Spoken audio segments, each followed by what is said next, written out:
Now, people make all kinds of assumptions about history and politics and the business world, while completely or almost completely disregarding the intelligence aspect of the topic at hand. So most history books, they try to tell you a story without telling you about the intelligence agencies at the time and these dealings at the time, and that's not how you learn history. That's not how you understand anything.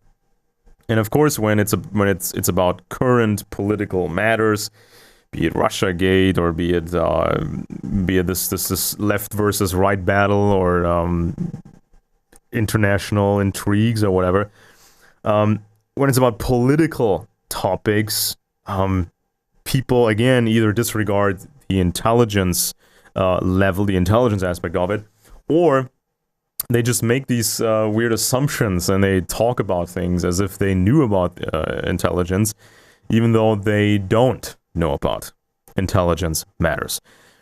So, as you can see in my other videos, for example, with this whole Russiagate thing and the Mueller investigation against Trump, nobody in mainstream media or nobody in alternative media, not even the alternative Trump haters, nobody has ever asked the question of ever asked the questions: was Trump close to Western intelligence circles? Has he talked to these people? Has he then started doing business with the Russians? Was this all intentional, luring Russians into to the United States, to the condos and then the Trump towers and all that? Was Trump maybe supposed to fool the Russian generals and the Russian intelligence agencies? Was Trump just supposed to look like the stereotype dumb American rich guy who is just narcissistic and whatnot? So we see a lack of foundational knowledge, or the unwillingness to use foundational knowledge about espionage and intelligence. People just explain things the way they want to explain them, or the way they want these things to be. So this is not how intelligence analysts work. This is not how logical thinking works. It's not about trying to find the scenario that you like best. It's about trying to find the scenario the scenarios that are most likely. So then, of course, you have classic or conventional conspiracy media, and of course, most people who do conspiracy media, they have no qualifications whatsoever. And I'm not even talking about university degrees. I'm talking about really good books that they've read. Now, I'm about it. I've read roughly 500 good books about political science and intelligence agencies and history and military, and I maintain a list about these books. I keep it updated on my German website. It's not even completed yet. But these are books that I have read, and these are books that have influenced my work notably over time. So I quoted from these books. I talked about these books in depth. I talked about the ideas contained, so it's not just a made-up fake list. And so conspiracy media always talks about certain intelligence matters, but usually they're either quoting something that is public, quoting something that is already known, like we're getting spied on by the NSA or the CIA shipped some cocaine or whatever. It's just quoting what has already been leaked or what came out, and then of course it's a lot of blind speculation, again trying to formulate a scenario which these conspiracy theorists personally like. So if they want Russian President Putin to be the big hero, they will believe he's a big hero. They will try to find anything that makes him look the hero, and they will disregard anything that contradicts this foregone conclusion. So, for example, the topic of election meddling, right? Conspiracy theorists will say Russians have done no meddling whatsoever. It's completely ludicrous. Only Western mainstream media would ever claim this, and this is all made up. Blah blah blah. And if you look past this politicized debate and you look at the actual history, then you will know that, yes, Russian intelligence agencies, they always try to meddle in foreign elections, but so does the CIA. And we have to stay away from both superpowers and their intelligence agencies and their influence. And of course, in intelligence,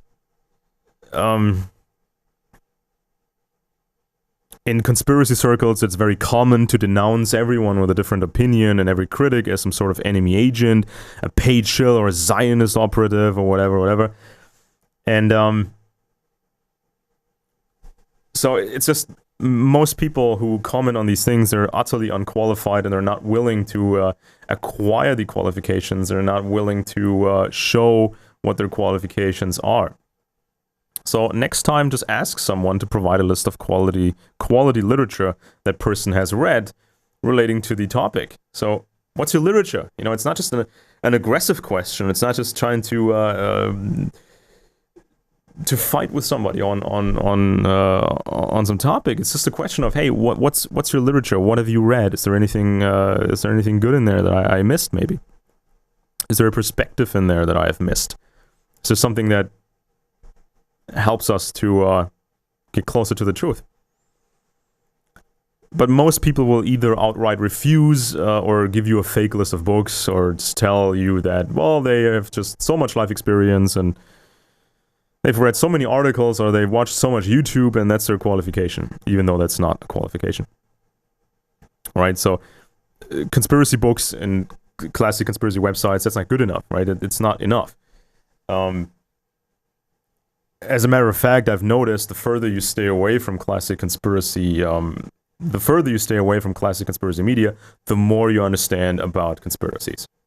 So it's not like you become a sheep or you become dumb or you trust the mainstream or whatever. No, the more you educate yourselves properly, the more you understand about conspiracies, and the further you stay away from classic conspiracy media. Now, there's only been very little literature in the past decades that have truly transformed our way of thinking, and very few books. And those were books from people like Anthony Sutton or Gary Allen, and those two were not classic conspiracy authors. They were experts. They were trained people. They were historians. Or then, of course, you have Carroll Quigley, somebody who's often quoted, but few people actually read his books. And Quigley was an expert. He did a lot of work, and he felt betrayed by the British colonial empire. So those are kind of the books that transformed our thinking. It was not classic conspiracy literature. And so how do we learn? How do we actually learn about espionage and intelligence? How do we learn about that stuff? So in school, we learn nothing about that. This is the most dangerous gap in education, and so trying to shape politics and economics without fully understanding the work of secret services is about as absurd as the attempt to shape biology without knowledge of the cell. So, how do you learn about the world's most secret business without working in this business yourself? Well, the most important source of information is and remains non-fiction books. Non-fiction books on the subject provide us with all kinds of information, but they must be read with caution and understood in context because they mainly come from defectors of foreign secret services. So such books are usually heavily censored because here in the West, the defector was, of course, debriefed by our secret services and may not publish anything that was not approved, not cleared. Often the defectors from the East are joined by so-called secret service historians as ghostwriters and co-authors, and usually these historians come from shady universities like Cambridge, which are really spooky. And the defector can also be a double agent who mixes facts with fakes and distractions. So most famous, of course, are the Soviet defectors. And it's important that you read some of the most important works of the Soviet defectors, Oleg Gordievsky and others. Read that, but be mindful that you understand the context. And then, of course, started the witch hunt in America because CIA's counterintelligence chief, James Jesus Angleton, he trusted like one or the other Soviet defectors, but he wouldn't trust any others, and this became a huge mess. And so be careful with defectors from foreign secret services. Then you have books by intelligence dropouts with dubious motives. Such persons could have been dismissed because of incompetence or personality disorders or the like. They might just want to take revenge or get as much money and attention as possible, but of course you also get decent people who drop out for a good reason. But still, these people are still bound by their oath of secrecy and by all these contracts. They give away something secret, they will get arrested. So then you have books about intelligence matters written by suspicious journalists who may even have a suspicious relationship with a secret service and spread propaganda. Typical are large newspaper publishers or rich patrons in the background. So these are very shady figures. They always claim to be so independent and so scientific. And but of course they tell a story how the establishment wants it to be told. Then you have intelligence books written by imposters who wildly exaggerate or invent their tales. Classic conspiracy writers in particular have often lied shamelessly, used aliases, and invented a background story in the Secret Service, or invented top intelligence sources with whom they allegedly collaborated. This was a huge problem in classic conspiracy literature. So, for example, you have this Dr. Coleman, and then this is just a pseudonym. You know, this guy has a different name and probably not a doctor, and he probably never worked for British intelligence services. He hasn't shown any proof of that. And then, of course, you had guys like William Guy Carr, who wrote these best-selling conspiracy books, like Pawns in the Game, and he was an officer of the British colonial, basically the British Empire, and he was tied into that, and he spread a lot of myths, some of that bad information which the Anglo-Americans were spreading. So this was very suspicious. Yeah, then you have intelligence books by ideological fanatics and one-sided complacent writers. So a lot of current examples. So these authors, they will blast Western intelligence services, but at the same time protect or praise Eastern intelligence services. So screw the CIA, but oh, the glorious Russians, we love the Russians, and no, the Russians would never spy here, no, the Russians would never do anything bad. It's just the CIA, and whenever something bad happens, it's always the CIA. We never look at any other scenario. That sort of garbage. So this may be direct propaganda from a Secret Service, or the work may have been created under the influence of Secret Service propaganda. So some of these authors are just opportunists. They copy Russian propaganda and use that pattern, use that formula because they want to sell a lot of books and become influential. Then you have agents of influence who kind of directly work for the Russians, but they don't meet with their handlers that often. Only if once a year or every couple of years, and they're simply copying Russian propaganda as well. And then you have the classic agents who receive packages of information from Russia, from the Russian intelligence agencies, through intermediaries, of course. They receive information, and they, of course, publish that information to have a certain effect.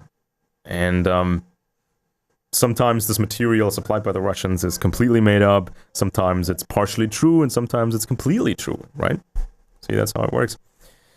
Then you have books by specialized Secret Service historians who claim to be independent, but mostly come from espionage universities like Cambridge. They're financially dependent on elitist structures, earn a splendid salary as professors, and give their readers and students a distorted, strongly limited perspective. So They will talk all day about spies and spooks, but this is all just kiddie stuff, basically. Or old stuff that's long been declassified. Then you have books by prominent retired intelligence officials who offer their distorted and selective views. After a shameful career, they want to justify themselves, bend the past, and blow a lot of smoke. So, for example, you have books by former Stasi heads, Stasi chiefs, and of course they try to fool the audience. So yeah, those are mostly the books on intelligence that you find. So you have to read a lot of them, understand their context, and understand what the problems are with these books. And then you understand the game better and better and better and better. So you read about Russian intelligence agencies, you read about American intelligence agencies, British, Israeli, all kinds of intelligence agencies. You know, how they worked and what the differences were, and what they share in common, and these sort of things. And then you have to apply the knowledge. You have to apply that intelligence knowledge to areas that haven't been properly researched yet, or questions that haven't been properly answered yet. You always have to ask yourself professionally, is this guy a spy, or was that guy a spy, or is this a spy operation?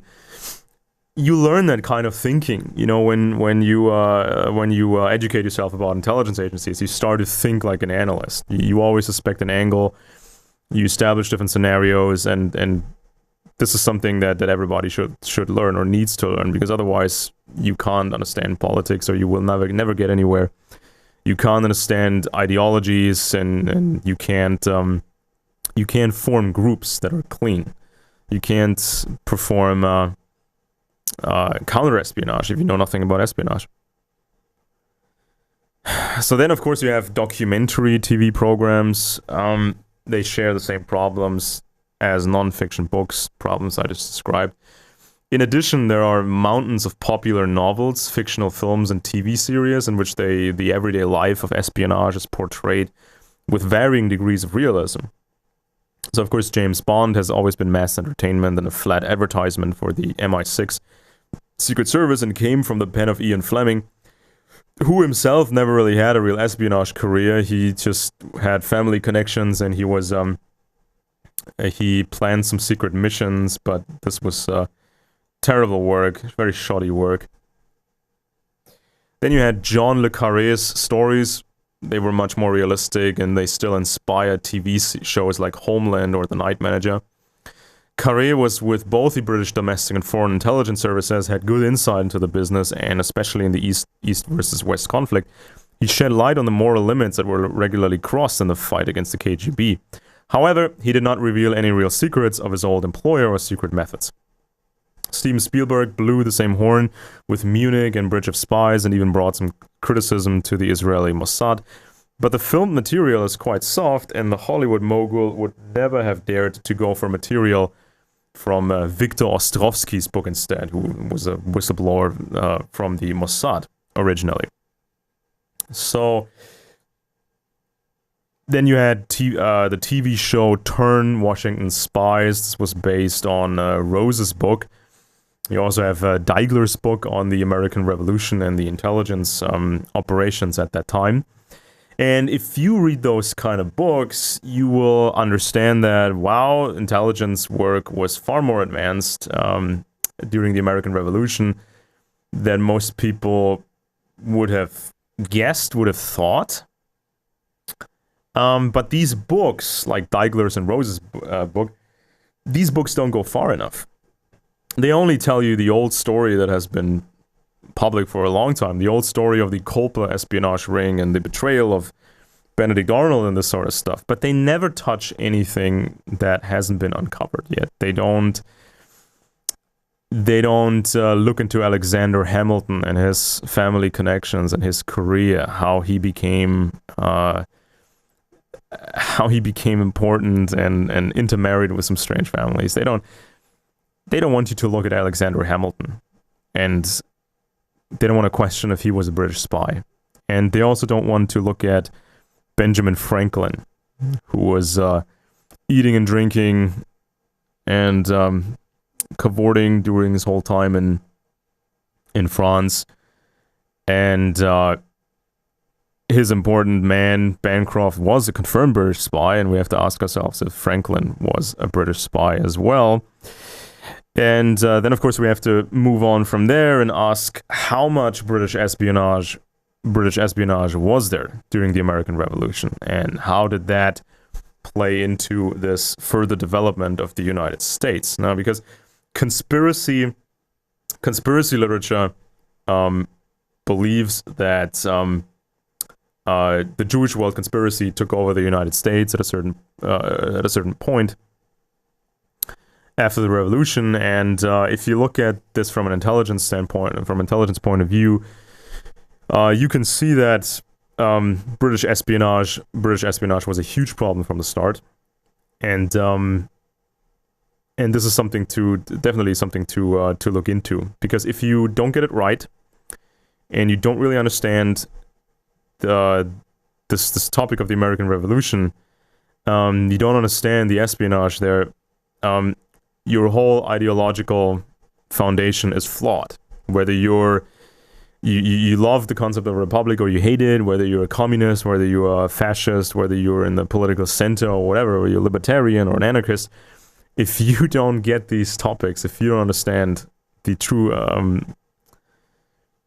the true depths of intelligence activity, if you don't understand that, then you will fail in your endeavors. Then you will then your basis is flawed, and you have the wrong convictions, and you draw the wrong conclusions, and thus you will have the wrong strategy.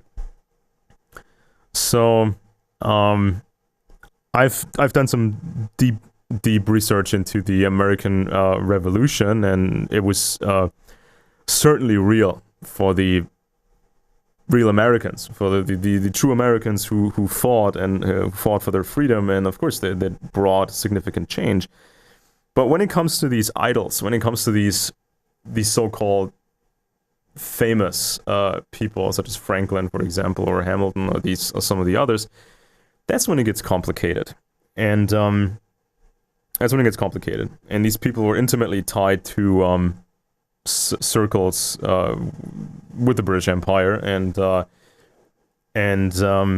this, of course, then became sort of this merger, or laid the foundation for this merger of the British colonial empire and the United States empire into what we have today, or what we've seen for a while, kind of the super imperialist superpower that has long abandoned principle of freedom. So yeah, you need to learn about espionage and intelligence, and you need to share that stuff. And if you find good books, recommend them. Share them with me. Share them in the comment section. Share them with everybody else. This is revolutionary.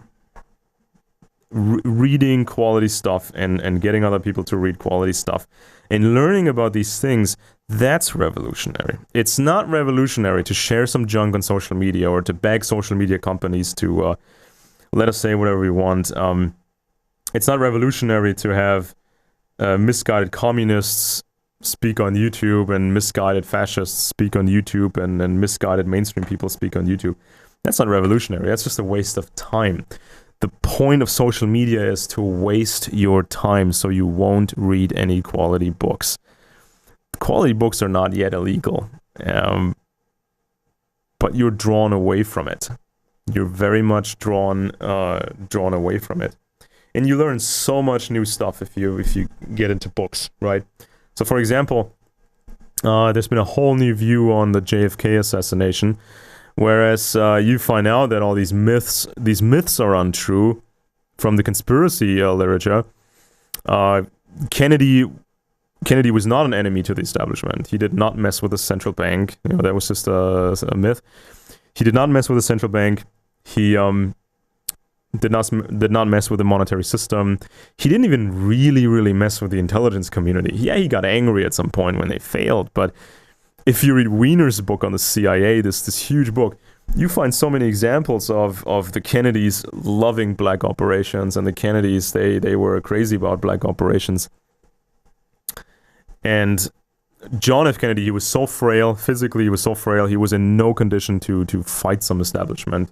He was in, he had no support net to fight the establishment. His whole administration was pure CFR, New World Order, old boy network. And his foreign and domestic policy was just standard stuff, right? And so then this supposed speech against secret societies, it was just a speech about the press. It was not a very impressive speech. It was something that was written for him. He was just giving a politician's talk about how the press should be free, and we don't want any secret dealings and secret proceedings because we're this super free America and all that. But this was a meaningless speech to him. And so yes, you will find that if you re-examine the case, you will find that there was a definite cover-up of the way he was killed. So the establishment did not want people to know how he was killed and why, but the establishment did not have a real motive to kill him. So we have to look elsewhere. This might have been something private. This might have been something that goes back to John F. Kennedy's mafia father, who was well connected, and maybe somebody got pissed, and maybe something went really wrong, and then this was covered up. But yeah, there are all kinds of cases we have to reopen and re-examine. Otherwise, we draw false conclusions, because people right now, they draw false conclusions from false information, and they think that Donald Trump is like John F. Kennedy. He's this big, great hero, and he's going to arrest all these bad guys in this big storm, and so on and so forth. And even though this is a ludicrous idea, the establishment, they vet, they background check every presidential candidate, and they control every presidential candidate to a large degree. And Trump was no different. And people never looked at, even in the alternative media, they never examined Trump from an intelligence point of view, right? His dealings with Russia wasn't necessarily just about money. It wasn't necessarily just about trying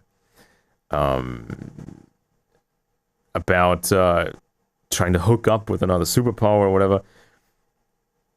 Maybe this was an agreement. This was an agreement with Western intelligence, right? Lure in some Russians. Maybe you can get them to defect. Maybe you can turn them into your Western spies. And also maybe you can use all this Trump entanglement. You can use that as a pretext for sanctions against Russia, or to stage manage this whole escalation. Nobody asks these questions. Nobody's looking at these things in a new way. It's always what people want to believe, and they try to look at try to find anything that supports this view. So if you have a good book that you can recommend, something of value, please post it in the comment section below. And I'll post my list on eng.recenter.com, my reading list of the last 10 years. Please subscribe to this channel and support us on Patreon. Yeah, share the stuff on social media as long as you can.